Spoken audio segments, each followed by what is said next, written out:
I would not say that I have really experienced. It's just that it's on occasion, you just feel stressed because of some incident, but not as much as the burnout as what is in real terms now. Because I guess it's because we have family support, and good friends that I can call in the middle of the night to share the problem. So in a way, I think that helps me to distress myself. Yeah, feeling stress and burnout is expected for any situation actually by right. And the time when she was at home and being immobile, she having what you call a physiotherapy session, so 2 times a week. So we have, and thank God it's accessible by bus, so we push the wheelchair up for 3 bus stops. So we are there, just push it up. Then from there we go for lunch and things like that. So I try to keep it going rather than just go there, come back, sit. I also feel maybe a little burn up in the process. So I try to sometimes figure out what be more mobile and get more active. So Yes.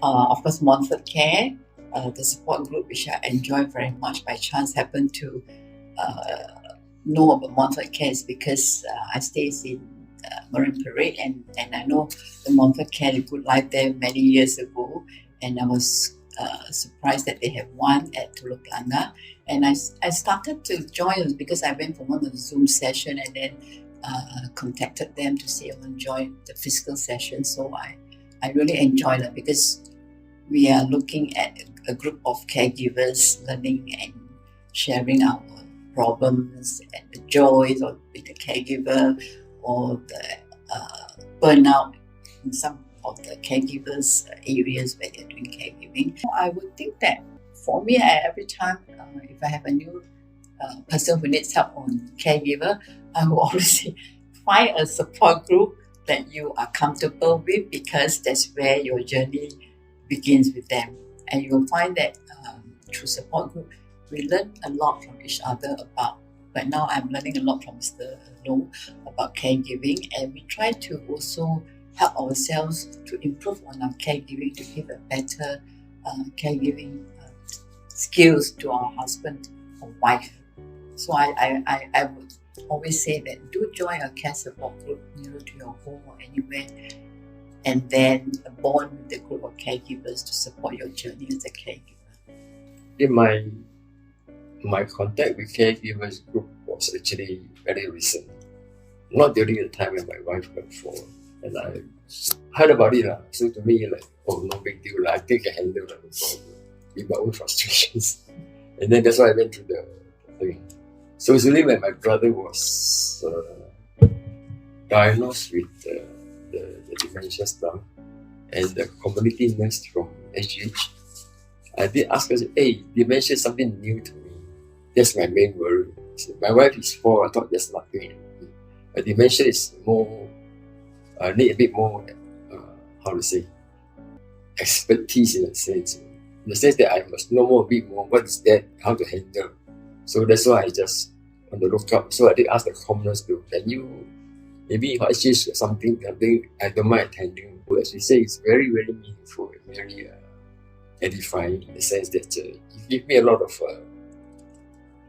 comfort to know that, they are like this, and people who are suffering like this, and looking at them compared to my brother, it's not as bad as as many people. So that's why it's very important to have support groups. And the most important is sharing knowledge. Groups provide practical answers, especially to enlighten the personal feelings of caregivers. So they are a good source of comfort to us, caregivers actually.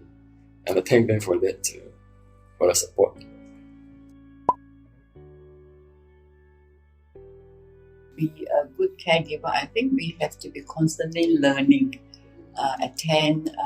I love workshops, like Zoom sessions, even on talks about mindfulness, mental wellness, how you can take care of yourself, or even simple exercises that you can do at home. Help you in your caregiving skills. and also like read about, particularly for myself because I'm looking after my husband who's stroke, read on the illness that your care recipient is having, like stroke. What do you know, and how are the areas that you think you can help him to improve? And also constantly read up about new technology, about the disease, and also attend, I think, relevant workshops or something, even workshops like craft activities if you're interested, baking and all that. I think that is also some of the caregiver support group organize some like lessons on cooking and all that. So I guess these are the things that you can learn to bond yourself with other caregivers and give you a relief from your caregiving job. So there's actually a lot of areas, but for me myself is that I feel that I would always want to learn to improve myself, even though my husband may not need much of my caregiving thing, but you also want to help others, especially new caregivers, being able to guide them, and also through our support group, share our experiences, and let's all be a community of good caregivers to our care recipients. So as James has mentioned, I agree totally with all the various avenues that we can pick up for skills and to the do's and don'ts when handling being a caregiver. I would say that if you're a new caregiver starting your journey, first of all, I would like you to perhaps join a caregiver support group that you are familiar with. If not, you can look up resources. If you have a health buddy, I think they do have information on the caregiving. And also, not to lose hope. I think we all know that caregiving is a very tough job, especially if you're the only one caring for your loved ones. But if you have support from your family members and everybody chip in to help the care recipients, and you have support from the support group of caregivers, I think your journey will be less painful, knowing that you're not alone and there's always support for you. So don't give up. Don't give up. And of course, most important is the individual himself herself that start with a strong heart and be aware and not to be frightened by the intensity. Reading is one thing. You can read about bad things about dementia and blah, blah, blah, blah, blah, blah.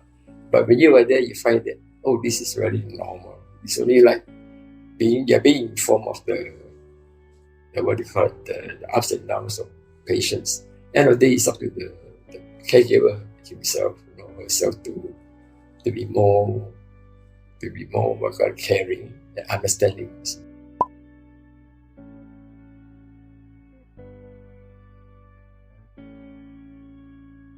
We also take this opportunity also to create awareness and helping caregivers, especially we hope that the new caregivers will be able to learn something from what we are sharing. Thank you. Thank you.